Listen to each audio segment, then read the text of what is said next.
Живееме во време на четвртата индустријска револуција. Светот е глобално село, но светот има многу проблеми, а ние можеме да бидеме дел од решенијата. Ова е рамката на нашето видување на светот. А сега за содржината, која е во имањето на силни, храбри, инспиративни визионери.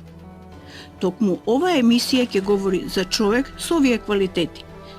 Познат и признат професор, со своји идеи, предлози, честопати пред времето во кое живеел. Знаете, старите римјани викале уби бени и би патрија, не? Кај што ми е добро, таму ми е татковината. Ако направиме систем во кој што ќе им биде добро во оваа земја, сигурен сум дека многумина од нив ќе имаат сосема опипливи, а не само, да речеме, патриотска желба да се вратат, туку ќе имаат опиплива желба. Поарно е, ако инвестираат во земја, да бидат покрај капиталот што ќе го оплодуваат.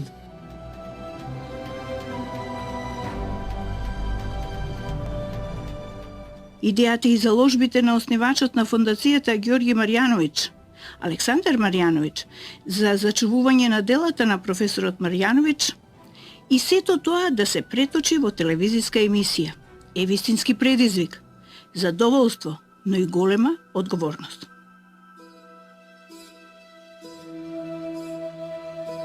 Татко ми беше човек со неверојатно широк диапазон на интереси. Така што не бевме ограничени само на една тема. Во наша куќа се разговараше за многу нешта, од прашања врзани за општествениот живот, за културата, за уметност, за музика, за филм. Од него ја наследив љубовта кон научната фантастика, например, планинарењето. Така што Ѓорѓе беше сјамен и досаден родител, беше многу интересен и како говорник, но и како родител. Татко ми беше извонредно строг родител. Веројатно, кога започнал да се бави со професијата како кривичар, казните ги испробувал на мене како на негов првороден син, така ме нарекуваше. Така што јас сум воспитуван во спартански дух извонредно строго и тоа ми помогна за една друга работа, да размислувам неколку чекори напред, пред нештата да се случат. Обичаено родителите се тие што даваат пример со читањето, но тоа не беше случај овој пат. За таа негова љубов е заслужна една библиотекарка, која што му ја пренела љубовта на татко ми кон читањето и тоа е неговата најголема љубов, со која што беше до последниот ден од неговиот живот. Се разбира, ако не ги земеме предвид мајка ми, Пруст и класичната музика. Првата и основна стратешка цел на фондацијата да го сочува неговото творештво за сите идни генерации, вклучувајќи ги правниците. Во емисијата ви пренесуваме само дел од активностите, ставовите, идеите, предлозите на професорот Марјановиќ. Во така наречените разговори со професорот Марјановиќ учествуваат дел од неговите колеги и неговите поранешни студенти. Сите тие се негови пријатели, бидејќи професионалното се испреплетува со пријателството, со размена на идеи, на ставови и на многу мали нешта за животот. Еве дел од нивните сеќавања. Како вчера да беше. Полагав кривично право во предавалната ОСУ. На списокот не бев кај професорот Марјановиќ, ама професорот Марјановиќ за мене беше Сократ. Драмски лик на кој што му одговараше перипатетичка школа, ерудит, човек, даскал како што сакаше да се нарекува, човек кој што беше бунтовник, човек кој што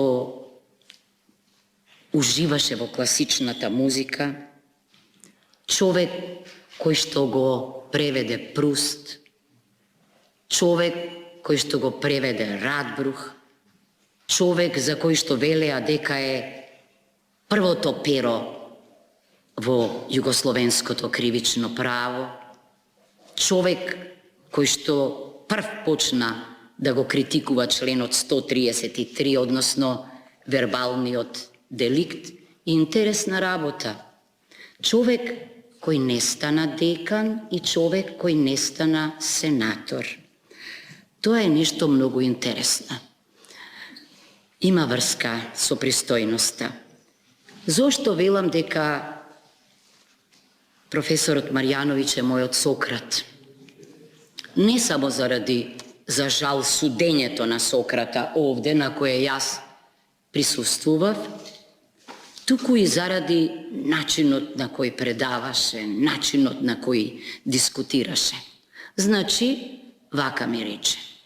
Мене не бев кај него на списокот, но ми рече: ќе ви дозволам да полагате, повелете од место, но ако ве најдам дека не сте на мојот список, како да не сме се виделе. Ама, јас го заведов, морам да кажам, со знаењето. И беше тоа една од најважните десетки во мојот живот.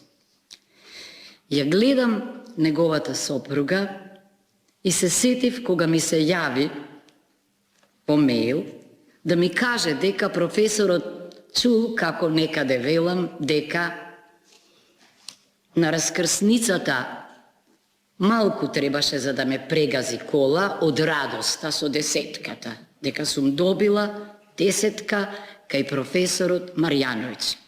Ми рече дека многу му било мило тоа. Јас се обидов да откријам што е она што не инспирираше кај него, што е она што ги полнеше амфитеатрите кога професорот Марјановиќ полагаше и што е она што не праваше толку срекни кога ќе добиевме највисока оценка кај него. Значи, реков дека беше луциден интелектуалец. Мислам дека немаше прашање општествено, правно, за кое тој немаше став, и тоа секогаш ставот му беше различен од останатите, бунтовен, никогаш не калкулираше, не правеше компромиси, никој не рекол за него дека бил компромитиран, имаше чиста совест и секогаш, кога критикуваше, употребуваше еден многу убав израз. Велеше: драги душмани. Ете, таа синтагма открива волтеровска природа. Ја открива волтеровската природа на професорот Марјановиќ. Редовно поднесуваше кривични пријави против луѓе од власта, па дури и не само од македонската власт, туку и пошироко. И ние тоа го препознававме и го ценевме. Понекогаш, кога беше свесен дека битката со мокините не се добива, посегаше по мокиното оружје, иронијата. И тоа го правеше на еден прекрасен начин. Затоа остана некако како совест на мојот факултет, ама и на општеството, и признаваше дека, вака велеше, дека многу зборува. И велеше: човек што многу зборува, не смее да лаже. Инаку ќе го фатат на првата поинаква варијанта на раскажаното.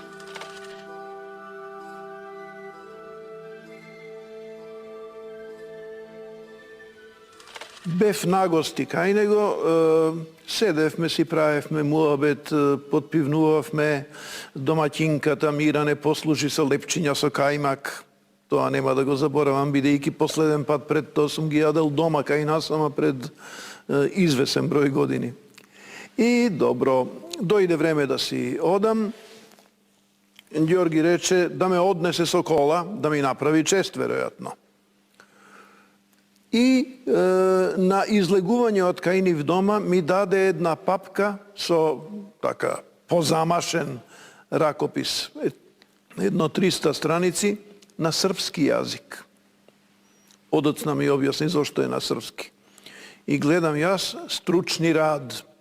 Тоа е оној стручен труд, неговата прва сотија која што излезе пред, мислам, 95-та дека е првото издание. И прелистувам јас помалку, гледам, нешто ми е познато, нешто стилот ми е препознатлив и ми текна. И на излегување од колата, Ѓорги ми вели, ве молам, прочитајте го ова четиво, ќе ми значи вашето мислење. Да, велам, веќе малку погледнав и многу е свифтовски пишувано. И тој така малку се штрекна. Како рековте?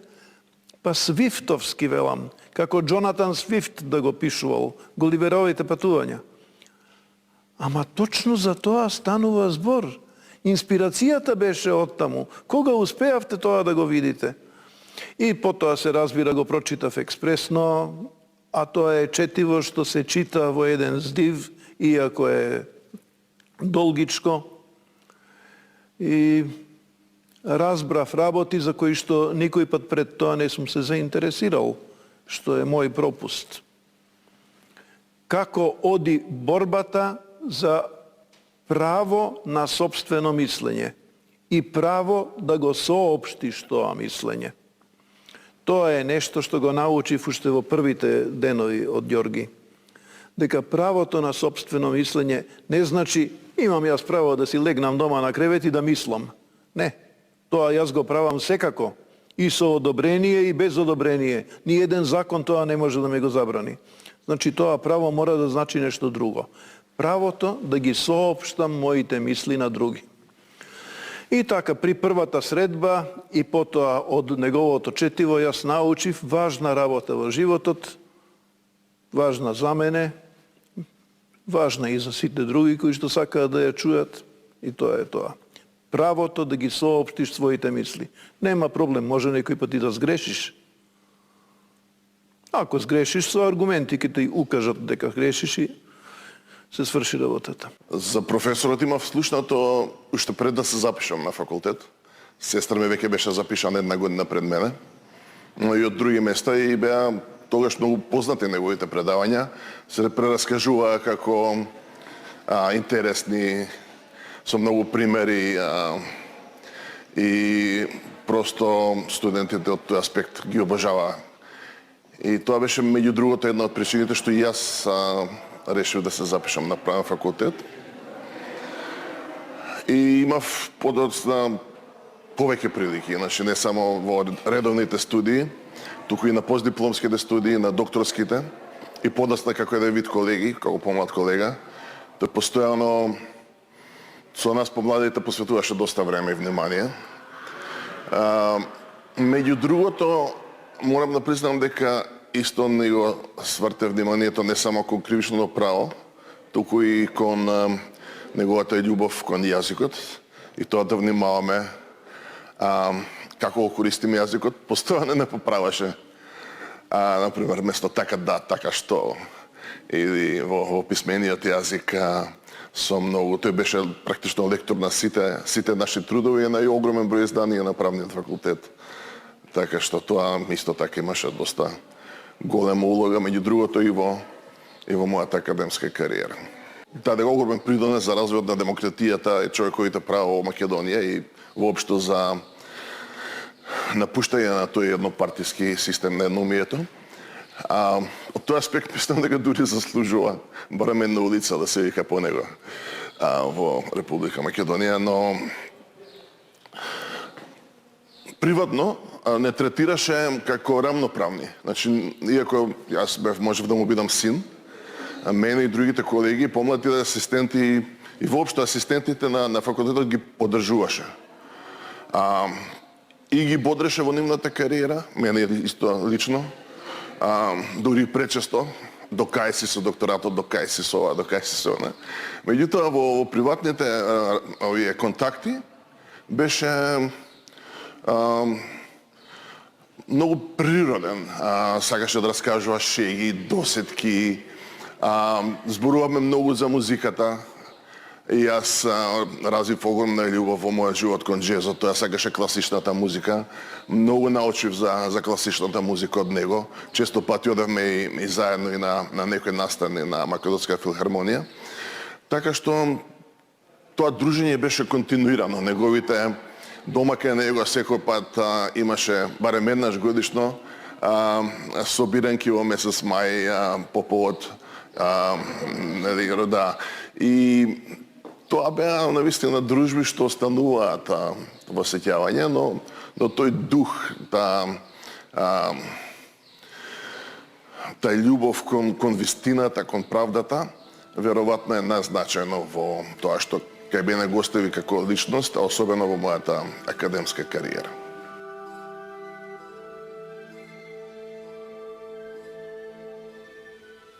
Ке ми дозволите малку една лична нотка, бидејќи професорот има во мојот живот беше еден од оние луѓе патокази. Пред се поради пријателството со моите родители многу често доаѓаше кај нас дома, јас бев уште дете, можеби при крајот на основна школа, имаше многу карактеристичен глас и секогаш кога го чуев веднаш доаѓав да слушам зашто ќе се разговара тој ден. Беше едно вистинско доживување да се слушаат неговите живописни аналогии, објаснувајќи ги правните поими, беше како да се чита гениална книга. Сака од мене и од Филип, ние сме генерација, да направат сериозни луѓе и решија да не запишат во Раде Јовчевски Корчагин. Тогаш математика и физика беа главните предмети во таа позната Скопска гимназија.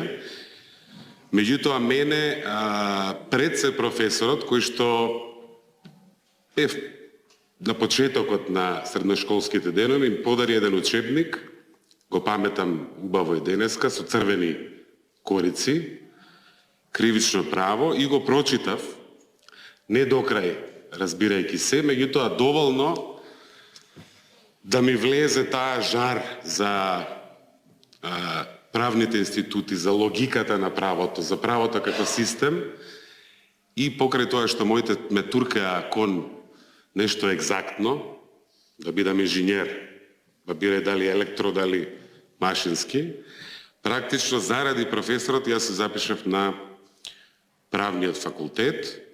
Имав неверојатна трема кога се доближи, мислеше дека беше втора година кривично право, и се спремав некаде 4 месеци, учејќи од неговиот учебник, од Загребскиот, од Белградскиот, и мислам уште еден четврт, и бев со неверојатна леснотија трчев надоле по скалите надвор од овој амфитеатар, кога ми даде 10. Професорот беше олицетворение на интегритет и добро знаев дека нема да ми помогне пријателството со татко ми. Напротив, ќе има повисок стандард за мене и за да го испегнам тој срам, веројатно тоа беше предметот кој што најмногу го учев на правниот факултет. Повод за овие разговори се објавувањето на собраните стручни дела и популарните колумни на професорот Марјановиќ. Професор Марјановиќ го знам уште од факултетските денови, кога беше асистент, меѓутоа нашето вистинско запознавање започна на постдипломските студии, кои ги посетував на правниот факултет во Скопје, на кој ми беше и ментор.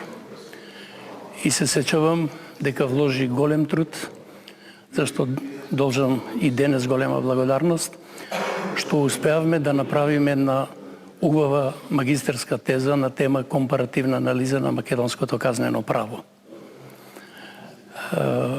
Нашиот однос со професорот потоа продолжи како пријатели. Иако никогаш не успеав да ја совладам дистанцата која што имав према професорот. Од тоа наше пријателство практично потекнуваат и разговорите кои денес ќе бидат публикувани, односно објавени, а тоа се резултат на многобројните разговори кои што со професор Марјановиќ ги имам водено во текот на подолг временски период. Се разбира дека не се објавени сите разговори кои што треба да бидат, бидејќи се и не мора да се објави, а некои разговори ги оставив за евентуални приватни беседи и така. Се определив за оние разговори за кои сметав дека ќе биде интересантни и атрактивни за читателите. Професор Марјановиќ, бидејќи овој факултет ми е матичен, сум го следел неговото развивање, сметам дека еден од најеминентните професори на правниот факултет во Скопје, еден од нашите најеминентни правници. Ја често пати си дозволувам да речам дека професор Марјановиќ беше македонска правна икона.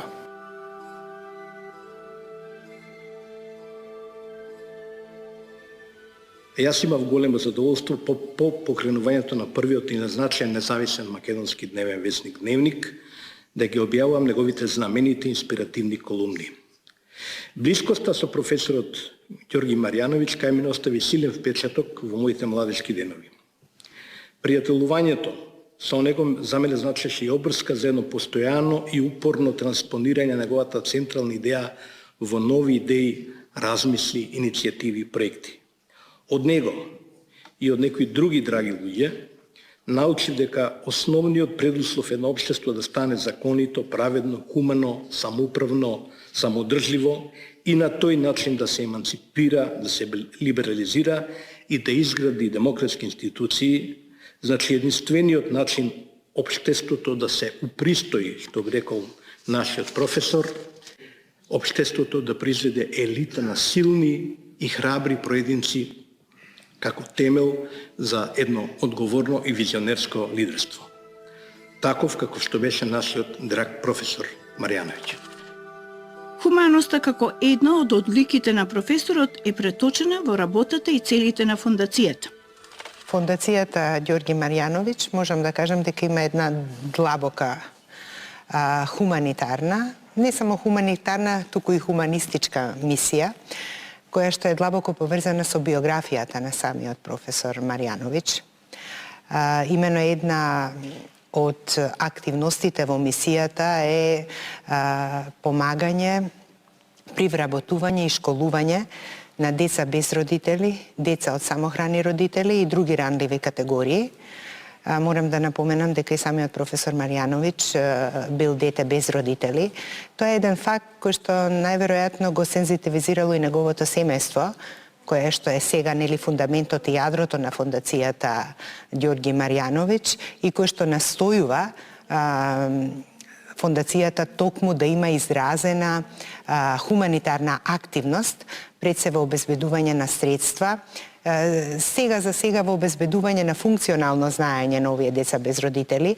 Ако го посетите сајтот на фондацијата, ќе видите дека нудиме средства за стручни IT студии, за деца кои што се од овие категории од 18 до 24 години, понатаму курсеви за изучување на англискиот јазик од 13 до 18 години, понатаму вештини за компјутери од 10 до 18 години, понатаму други вештини кои што се потребни сега во современото живење, но можам да кажам дека оваа активност нималку не е лесна.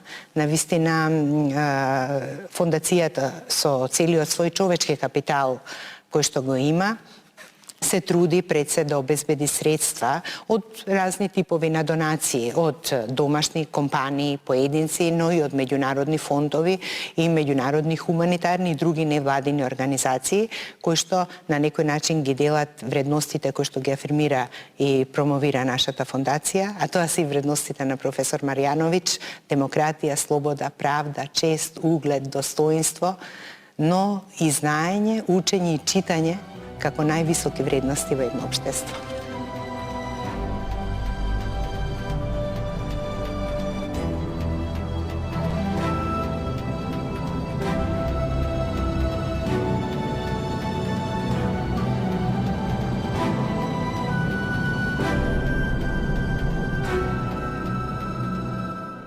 Нам ни требаат лидери во секоја пора од општествениот живот, кои ќе уживаат почита на јавноста, луѓе со интегритет, морални вредности, култура на однесување и комуницирање, луѓе, например, како Ѓорги. Ни требаат луѓе кои што ќе служат како добар пример, ќе бидат магнет за луѓето околу нив и ќе бидат носители на развојот во било која област. Оно што многу добро го знам од лично искуство, дека ваквите луѓе не се раѓаат, тие се создаваат. Убедени дека иднината зависи само од нас самите и верувајќи во моќта на човечкиот потенцијал, ја основавме Академијата за идни лидери Ѓорги Марјановиќ, која има за цел да ги обликува младите во духот на вредностите и способностите по кои беше познат, омилен и почитуван мојот татко. Целта на оваа академија е да создава идни лидери кои ќе бидат носители на развојот во било која сфера на општественото живење, независно дали е тоа претприемништво, наука, спорт, култура или политика, и ќе помогнат во придвижување на Македонија кон постигуваната цел.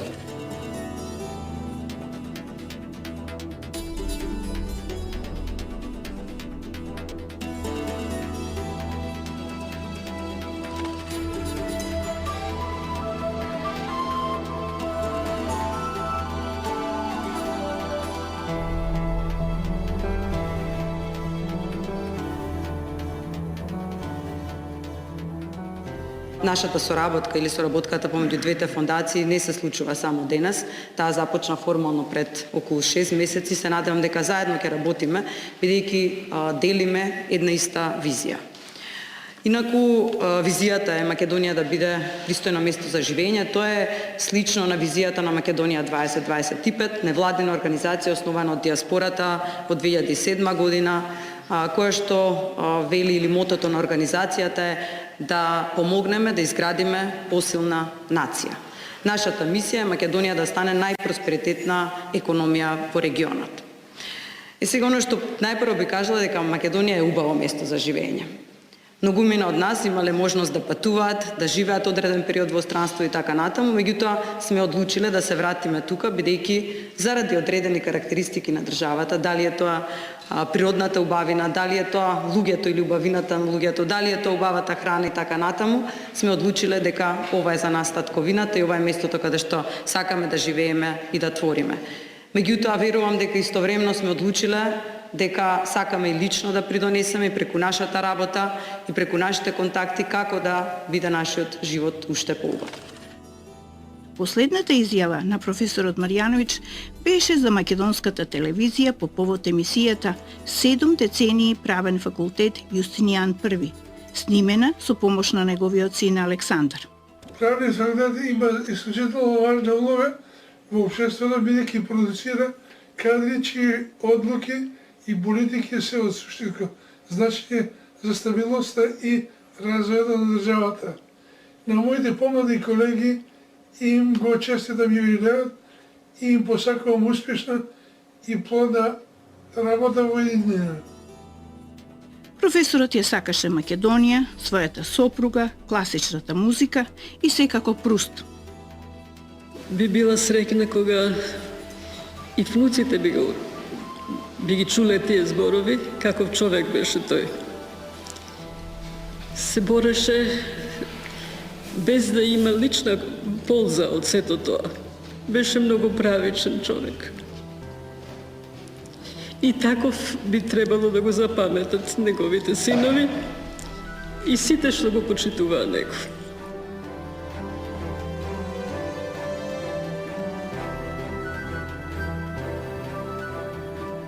Ви представивме мал дел од сеќавањата за професорот Марјановиќ. Остануваат неговите собрани стручни дела и популарните колумни да говорат за едно време и да бидат предизвик за сегашните и идни генерации.